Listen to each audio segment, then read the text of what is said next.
ಚಾರ್ಮಾಡಿ ಘಾಟ್ನಲ್ಲಿ ಮೋಜು ಮಸ್ತಿಯನ್ನ ಮಾಡ್ತಾ ಸೆಲ್ಫಿಯನ್ನ ಕ್ಲಿಕ್ಕಿಸ್ಕೊಳ್ತಿದ್ದವರಿಗೆ ಪೊಲೀಸರು ಬಿಸಿ ಮುಟ್ಟಿಸಿದ್ದಾರೆ. ಘಾಟ್ ರಸ್ತೆಯಲ್ಲಿ ವಾಹನ ನಿಲ್ಲಿಸುವವರಿಗೂ ಕೂಡ ವಾರ್ನಿಂಗ್ ಮಾಡಿದ್ದಾರೆ. ಜಲಪಾತದ ಸಮೀಪ ವಾಹನ ನಿಲುಗಡೆಯನ್ನ ನಿರ್ಬಂಧಿಸಲಾಗಿದೆ. ಚಾರ್ಮಾಡಿ ಘಾಟ್ ಜಲಪಾತದ ಬಳಿ ಸೆಲ್ಫಿ ಕ್ಲಿಕ್ಕಿಸ್ಕೊಳ್ಳೋದು ಮೋಜು ಮಸ್ತಿಯಲ್ಲಿ ತೊಡಗಿಕೊಳ್ಳೋದು. ಮೋಜು ಮಸ್ತಿ ಮಾಡ್ತಿದ್ದವರಿಗೆ ಈಗ ಪೊಲೀಸರು ಈ ಮೂಲಕ ಶಾಕ್ ಅನ್ನ ಕೊಟ್ಟಿದ್ದಾರೆ. 4 ಮೇಲೆ ಪ್ರಕರಣವನ್ನ ಸಹ ದಾಖಲು ಮಾಡಲಾಗಿದೆ. 4 ಜನಕ್ಕೆ ಹೀಗೆ ಮಾಡಿದ್ರೆ ಉಳಿದವ್ರು ಬುದ್ಧಿ ಕಲಿತಾರೆ. ಅಲ್ಲಿ ಜಾರೋ ರೀತಿಯಾದಂತಹ ಪರಿಸ್ಥಿತಿ, ಅಲ್ಲಿ ಹೋಗಿ ಕುಣಿದಾಡ್ತಾ ಇದ್ದಾರೆ, ವಿಡಿಯೋಗಳನ್ನು ಮಾಡ್ಕೊಳ್ತಾ ಇದ್ದಾರೆ. ಯಾವ ಹೊತ್ತಲ್ಲಿ ಏನಾಗುತ್ತೆ ಅನ್ನೋದು ಹೇಳಲಿಕ್ಕೆ ಬರಲ್ಲ, ಅಂತಹ ಪರಿಸ್ಥಿತಿ ಈಗ ಸದ್ಯ ಇರೋದು. ಇಂಥ ಹೊತ್ತಲ್ಲಿ ಈ ನಿರ್ಲಕ್ಷ್ಯವನ್ನು ತೋರಿದ್ರ ಹಿನ್ನೆಲೆಯಲ್ಲಿ ಅವರುಗಳ ಮೇಲೆ ಕೇಸ್ ದಾಖಲು ಮಾಡಿದ್ದಾರೆ. ಜೊತೆಗೆ ಅಲ್ಲಿ ವಾಹನಗಳ ನಿಲುಗಡೆಗೆ ಅವಕಾಶ ಏನು ಇಲ್ಲಿವರೆಗೂ ಇರ್ತಾ ಇತ್ತು, ಈಗ ಅದನ್ನು ಕೂಡ ನಿರ್ಬಂಧವನ್ನು ಮಾಡಲಾಗಿದೆ. ಇನ್ ಕೇಸ್ ಯಾರಾದರೂ ಅಲ್ಲಿ ವಾಹನಗಳನ್ನು ಹಾಕಿದರೆ ಆ ವಾಹನವನ್ನು ಸೀಸ್ ಮಾಡಿ ಅಂತ ಕೂಡ ಹೇಳಲಾಗಿದೆ. ಈ ಮೂಲಕವಾಗಿ ಚಾರ್ಮಾಡಿ ಘಾಟ್ನಲ್ಲಿ ಈ ರೀತಿಯ ಒಂದು ಕಟ್ಟೆಚ್ಚರವನ್ನು ವಹಿಸಲಾಗಿದೆ. ಉಳಿದಂತೆ ಬೇರೆ ಫಾಲ್ಸ್ಗಳಲ್ಲೂ ಕೂಡ ಈ ರೀತಿಯಾಗಿ ಸಮಸ್ಯೆಗಳಿದೆ, ಹುಚ್ಚಾಟವನ್ನು ಮೆರಿತಾ ಇರ್ತಾರೆ.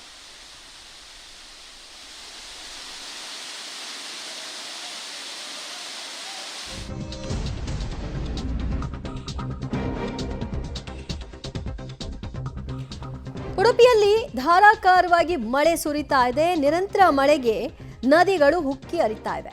ನೀರಿನ ರಭಸಕ್ಕೆ ನದಿ ಪಾಲಾಗಿರುವಂತಹ ತೆಂಗಿನ ಮರಗಳು ಅಪಾಯದ ಮಟ್ಟ ಮೀರಿ ಸ್ವರ್ಣ ನದಿ ಹರಿತಾ ಇದೆ. ಸದ್ಯ ನೀರಿನ ಪ್ರಮಾಣವೂ ಕೂಡ ಹೆಚ್ಚಾಗ್ತಾ ಇದೆ. ಮಳೆಯೂ ಕೂಡ ಜೋರಾಗಿದೆ. ರೆಡ್ ಅಲರ್ಟ್ ಕೂಡ ಉಡುಪಿಯಲ್ಲಿ ಘೋಷಣೆ ಮಾಡಲಾಗಿದೆ. ನೋಡಿ ಅಲ್ಲಿ ಒಂದು ಮರ ಹೇಗೆ ನದಿ ಪಾಲಾಯಿತು ಬಿದ್ದು ಅಂತ, ಆ ಒಂದು ದೃಶ್ಯವೂ ಕೂಡ ಸೆರೆ ಸಿಕ್ಕಿದೆ.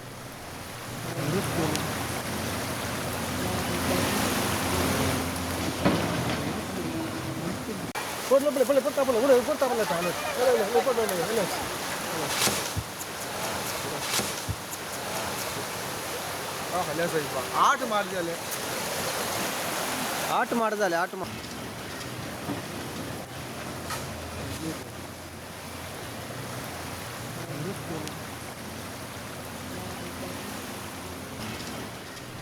ಉಡುಪಿಯಲ್ಲಿ ಆಗ್ತಾ ಇರುವ ಧಾರಾಕಾರ ಮಳೆಯ ಎಫೆಕ್ಟ್ ಹೇಗಿದೆ ಅನ್ನೋದರ ದೃಶ್ಯವನ್ನು ನೀವು ನೋಡ್ತಾ ಇದ್ರಿ.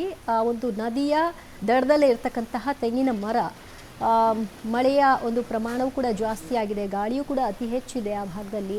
ಇದರ ಹಿನ್ನೆಲೆಯಲ್ಲಿ ಬುಡ ಸಮೇತವಾಗಿ ನದಿ ಪಾಲಾಗಿದೆ ತೆಂಗಿನ ಮರ. ಅದರಂತೆ ಇನ್ನು ಅಪಾಯದ ಮಟ್ಟ ಮೀರಿ ಸ್ವರ್ಣ ನದಿ ಹರಿತಾ ಇರೋದು ಕೂಡ ಗಮನಿಸಬಹುದು. ಕರಾವಳಿ, ಮಲೆನಾಡು, ಪಶ್ಚಿಮ ಘಟ್ಟದಲ್ಲಿ ಭಾರೀ ಮಳೆಯಾಗ್ತಾ ಇದೆ. ದಕ್ಷಿಣ ಕನ್ನಡ ಜಿಲ್ಲೆಯಲ್ಲಿ ನದಿಗಳು ಮೈದುಂಬಿ ಹರಿತಿವೆ. ನೇತ್ರಾವತಿ, ಕುಮಾರಧಾರ, ಫಲ್ಗುಣಿ ನದಿ, ಶಾಂಭವಿ ನದಿ ಭರ್ತಿಯಾಗಿದೆ. ಸಮುದ್ರಕ್ಕೆ ನದಿ ನೀರಿನ ಒಳ ಹರಿವು ಕೂಡ ಹೆಚ್ಚಳವಾಗ್ತಾ ಇದೆ. ಮಂಗಳೂರಿನ ಜಪ್ಪಿನ ಮೊಗರು ಬಳಿ ರಭಸವಾಗಿ ನೇತ್ರಾವತಿ ನದಿ ನೀರು ಹರಿದು ಹೋಗ್ತಾ ಇದೆ. ಕೆಂಪು ಬಣ್ಣಕ್ಕೆ ನೇತ್ರಾವತಿ ನದಿ ನೀರು ತಿರುಗಿರೋದನ್ನು ಕೂಡ ನೋಡಬಹುದು.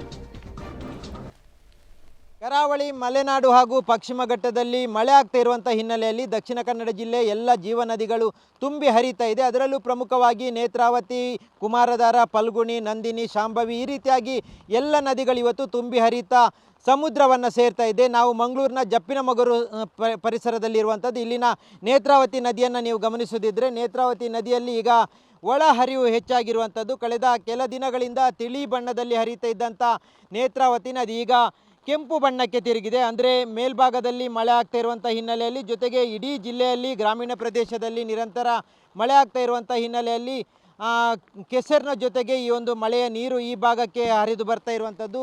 ಹಾಗಾಗಿ ನೇತ್ರಾವತಿ ನದಿ ಸಂಪೂರ್ಣವಾಗಿ ಕೆಂಪು ಬಣ್ಣಕ್ಕೆ ತಿರುಗಿರುವಂಥದ್ದನ್ನು ನೀವು ಇಲ್ಲಿ ದೃಶ್ಯದಲ್ಲಿ ಗಮನಿಸ್ಬೋದು. ರಭಸವಾಗಿ ಹರಿತಾ ಇರುವಂಥ ಈ ನೇತ್ರಾವತಿ ನದಿ ಸಮುದ್ರ ಸೇರಲಿಕ್ಕೆ ಹೋಗ್ತಾ ಇರುವಂಥದ್ದು. ಹೀಗಾಗಿ ಇದರ ಒಂದು ಮಟ್ಟವನ್ನು ನೀವು ಗಮನಿಸದಿದ್ದರೆ ನದಿಯ ಪ್ರಮಾಣವು ಹೆಚ್ಚಾಗಿರುವಂಥದ್ದು, ಭಾಳಷ್ಟು ವಿಶಾಲವಾಗಿ ನದಿ ಹರಡಿಕೊಂಡಿರುವಂಥದ್ದು. ಕಳೆದ ಕೆಲ ದಿನಗಳಿಂದ ಶಾಂತವಾಗಿದ್ದಂಥ ಈ ನೇತ್ರಾವತಿ ನದಿ ಈಗ ಬೋರ್ಗರೀತ ಹರಿತಾ ಇರುವಂಥದ್ದು. ಸಮುದ್ರಕ್ಕೆ ಸೇರಲಿಕ್ಕೆ ಈ ಭಾಗದಲ್ಲಿ, ಇದರ ಮುಂಭಾಗದಲ್ಲಿರುವಂಥದ್ದು ಸಮುದ್ರ. ಹಾಗಾಗಿ ಸಮುದ್ರ ಸೇರಲಿಕ್ಕೆ ಈ ರೀತಿಯಾಗಿ ನೇತ್ರಾವತಿ ನದಿ ಹರಿತಾ ಇರುವಂಥದ್ದು.